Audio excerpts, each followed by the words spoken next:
আমাৰ হৃদযন্ত্ৰটো এটা পানী সিঁচা মেচিনৰ দৰে। এটা পানী সিঁচা মেচিনে যেতিয়া পানী সিঁচে তেতিয়া মেচিনটোৱে জিৰণি লৈ লৈ পানী সিঁচে।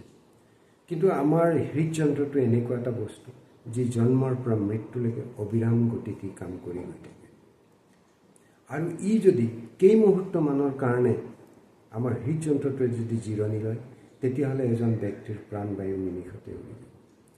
তেতিয়া আপুনি ভাবকচোন যে এই সৰু অংগটো শৰীৰত কিমান ই দক্ষতাৰে কাম কৰি আছে। এটা কথা আপোনালোকে ভাবিলে আচৰিত হ'ব যে হৃদযন্ত্ৰটোৱে 24 ঘণ্টাত যিমান তেজ আমাৰ শৰীৰত পাম্প কৰে, সেই সিমানখিনি তেজ, সিমানখিনি যদি পানী এটা মেচিনক যদি 24 ঘণ্টাত পাম্প কৰিবলৈ দিয়া যায় তেতিয়াহ'লে সেই মেচিনটো হয় বন্ধ হৈ যাব, নহয় সেই মেচিনটো বিকল হ'ব। এতিয়া কথা হ'ল এট্ৰিয়েল ফাইব্ৰিলেশ্যন, যিটো আমাৰ হৃদযন্ত্ৰৰ পেশীৰ যি পৰিৱৰ্তন বা হৃদযন্ত্ৰত তৈয়াৰ হোৱা বৈদ্যুতিক তৰংগৰ যি খেলিমেলি, তাৰ বাবে হৃদযন্ত্ৰত থকা এট্ৰিয়াম আৰু ভেন্ট্ৰিকুললৈ তেজৰ চলাচলত তাৰতম্য, ফলত হৃদযন্ত্ৰৰ পেশীৰ যি সংকোচন প্ৰসাৰণ হ'ব লাগে তাত কোঅৰ্ডিনেশ্যনৰ অভাৱ হয় আৰু হৃদযন্ত্ৰৰ ভিতৰৰ পেশীত বিষ অনুভৱ হয়।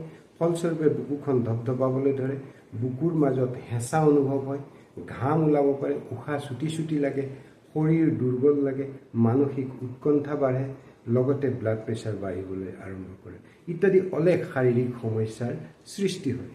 মই ইয়াত ফটোবিলাক দিছোঁ, সেই ফটোবিলাকত চালে আপোনালোকে দেখিব যে আমাৰ যিটো হাৰ্টৰ ৰিডম, এই ৰিডমটো আপোনালোকে তাত দেখিব যে যথেষ্ট পৰিমাণে ইৰেগুলাৰ হৈছে।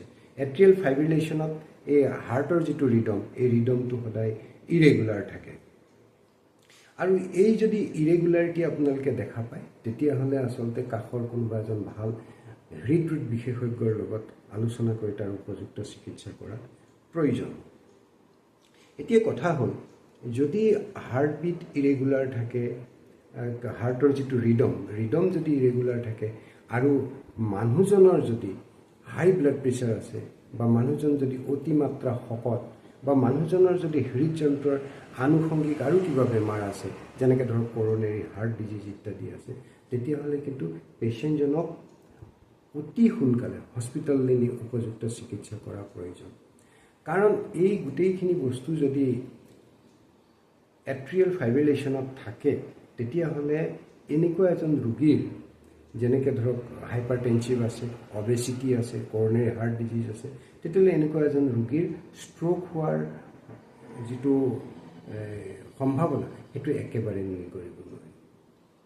এতিয়া কথা হ'ল আমি এই যিটো এট্ৰিয়েল ফাইব্ৰিলেশ্যন হয়, এই এট্ৰিয়েল ফাইব্ৰিলেশ্যনটো আমি যদি হৈছে তাক আচলতে নোহোৱা কৰিবৰ কাৰণে আমি কি কৰিব পাৰোঁ? তাৰ কাৰণে আমি আচলতে মই আগতেই কৈছোঁ মোৰ ভিডিঅ'বিলাকত যে আমি আমাৰ শৰীৰটোক সময় দিব লাগে। আমাৰ শৰীৰটোক আমি যেতিয়া সময় দিম, শৰীৰটোৱে আমাক সময় দিব। শৰীৰৰ অংগ প্ৰত্যংগবিলাক সবল হ'ব আৰু শৰীৰৰ অংগ প্ৰত্যংগবিলাক সবল হ'লে শৰীৰটো আমাৰ সুস্থ হৈ থাকিব। তাৰ লগতে আমি যথেষ্ট পৰিমাণে পানী খাব লাগে, আমি শাক পাচলিৰ ওপৰত বেছি গুৰুত্ব দিব লাগে, আমি মাছ মাংস এইবোৰ খোৱাৰ পৰা সদায় বিৰত থাকিব লাগে। এতিয়া মাছ খাবৰ কাৰণে আমি আচলতে যিবিলাক মাছত আচলতে ওমেগা 3 থাকে, সেই ওমেগা 3 থকা মাছবিলাক আমি আচলতে সদায় খাব লাগে। ওমেগা 3য়ে আমাৰ হৃদযন্ত্ৰৰ যি পেশীবিলাক আছে, আমাৰ হৃদযন্ত্ৰটো সুস্থ ৰখাৰ লগতে হৃদযন্ত্ৰৰ লগতে আমাৰ কিডনী, লিভাৰ এই গোটেইবিলাকত ওমেগা 3 আচলতে যথেষ্ট কাম কৰে। আমাৰ এই গোটেই অংগ প্ৰত্যংগবিলাকক সবল কৰি ৰাখে। সেইকাৰণে আমি সদায় চাব লাগে যাতে আমাৰ গাঁৱতে পোৱা যিবিলাক গাঁৱলীয়া মাছ পুঠি, মাগুৰ, কাৱৈ, গৰৈ, চেঙেলী এনেকুৱা ধৰণৰ মাছবোৰ আচলতে আমাৰ মানুহে আজিকালি খাবলৈ এৰিছে, কিন্তু সেইটো নহয়। ইয়াত আচলতে আমাৰ শৰীৰত লগা যথেষ্ট পৰিমাণৰ উপাদানবিলাক এই মাছ পুঠিখিনিৰ মাজত আছে। আগতে আপোনালোকে দেখিছে যে আগত যিবিলাক আমাৰ গাঁৱৰ মানুহবিলাক যথেষ্ট সুস্থ সবল হৈ আছিলে। কিহৰ কাৰণে? তেওঁলোকে এই ধৰণৰ যিবিলাক মাছ পুঠি এইবোৰ গাঁৱলীয়া যিবিলাক বস্তু, এই বস্তুবিলাকৰ ওপৰত বেছি গুৰুত্ব দিছিলে, যাৰ কাৰণে নেকি তেওঁলোক যথেষ্ট পৰিমাণে সুস্থ আৰু সবল হৈ আছিলে। এতিয়া কথা হ'ল যে আমি অনাগত দিনত যাতে আমি আৰু সুস্থ হৈ থাকিব পাৰোঁ তাৰ কাৰণে আমি শৰীৰটোৰ যথেষ্ট শৰীৰটোক সময় দিব লাগে আৰু শৰীৰটোক সময় দিলে শৰীৰটোৱে আমাক সময় দিব। মই আগতে আপোনালোকক কৈছোঁ।